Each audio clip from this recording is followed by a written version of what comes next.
Marvin, Jared, awesome. I mean, that was an unexpected treat.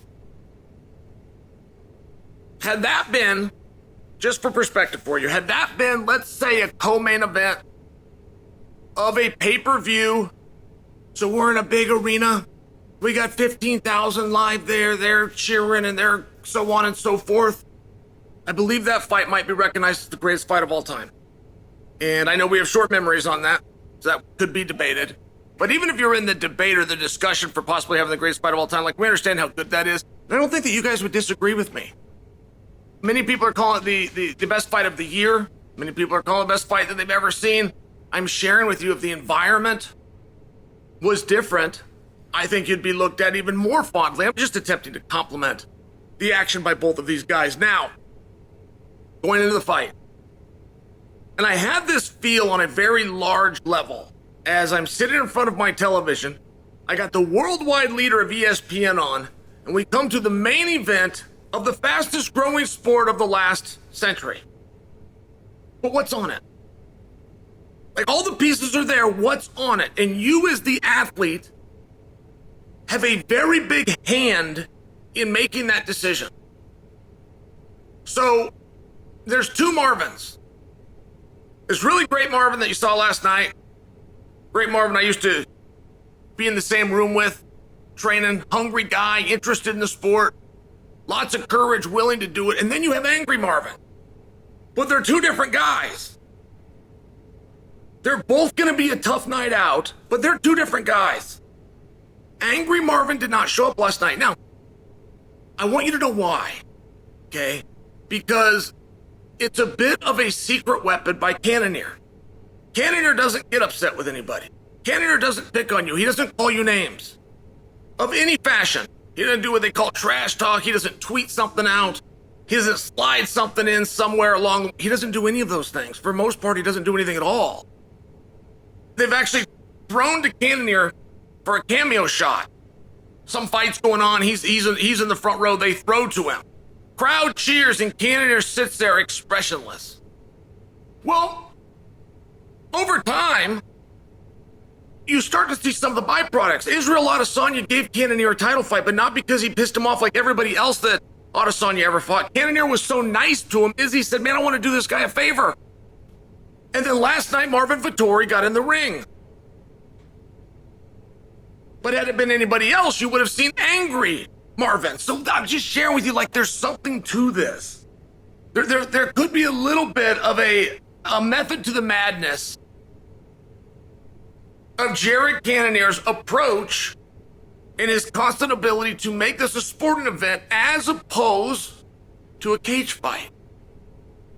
And as I was watching these two guys, right, two former number one contenders in the history of our sport, we got this from boxing, but the history of our sport is if I lose to the champion and you lose to the champion, we now fight each other. The winner doesn't get another shot at the champion. He just gets to stay wherever he's at, which is a pretty good place. The loser will never be discussed for a title fight again. Now that's boxing. In MMA, I understand that it's not quite that strong. I'm just sharing with you, it wasn't equitable. So I'm getting ready to watch that fight last night. I'm realizing one guy's gonna win and one guy is not. Whoever wins doesn't go anywhere. It wasn't a number one contenders match. But it's not going to be. I can't remember the last time I've seen a number one contenders match, and I admit that it has happened. I'm just sharing for you. I can't remember the last time where the promoter was the first one to say it's a number one contenders match. It always starts with one of the two competitors in the match.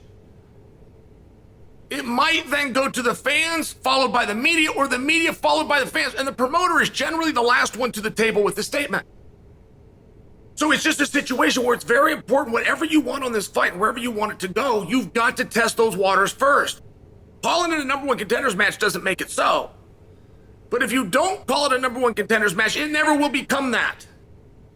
So I'm looking at this fight, I'm going, man, these are two awesome guys. In the most coveted spot on the greatest sports network to ever exist. Whose only thing that they have in common is they both lost after 500 rounds to the best middleweight alive. The winner, I don't know what that bounce is. I don't know how you bounce from that. You're in a really good spot. You're already really heavily ranked. You already got sponsorships. The fans know who you are. ESPN's putting you on the desk. You're a main eventer. I mean, you're already in a really good spot. It's hard, right? It's hard to go up, but if you lose, boy, it sure seems like you could fall. And I will just bring that to your attention. Look, middleweight is in a very fascinating position right now. And what that position is you have Israel Adesanya, who is clearly, there's a gap. There is a meaningful gap of Adesanya versus the field. But then the second best guy, which is Robert Whittaker, there's also a meaningful gap between Whittaker and number 3, 4, and 5. 3, 4, 5, 6, 7, 8, you kind of bunch all those guys together, but you got Adesanya, big gap, you got Whittaker, big gap, rest of the field. But nobody's in a hurry to rematch Whittaker and Adesanya. And that's just for parity reasons. We've seen that, and we've seen that again. I mean, how many times can I give the audience the same thing, right? I gotta put something new in there, so that's where the politics start to come in, but not so fast. See, 85 is very unique because all of the top guys have already lost to Adesanya. So there's nobody meaningful and nobody realistic that you could match up with Adesanya that's not a rematch. So now it starts to be, right, if my big argument of the politics holding back Whittaker is that we've already seen it and done it. Okay, great. What's your next best idea, Chael? What's your next best idea? Cannonier, we've done that. What's your next best idea, Chael? Marvin, we've already done that. What's your next best idea, Chael? Paulo Costa, we've already done that. So it's a very interesting spot. I think Duplessis is in a wonderful position. The bad news, he's got a giant mountain in front of him named Robert Whittaker. I think that Sean Strickland is in a very interesting position in that he is the most known and most notable guy who hasn't been given an opportunity yet. Now he's got a tough test in front of him. He's got to get through that. But if he does, I think the ground that he could gain, or we have to never speak, right? And we got to get together and agree, guys. We have a collective voice here, so let's get together and agree. We either don't complain and we don't try to hold Whittaker back from getting what he should get as the number one contender, which is a shot at the champ.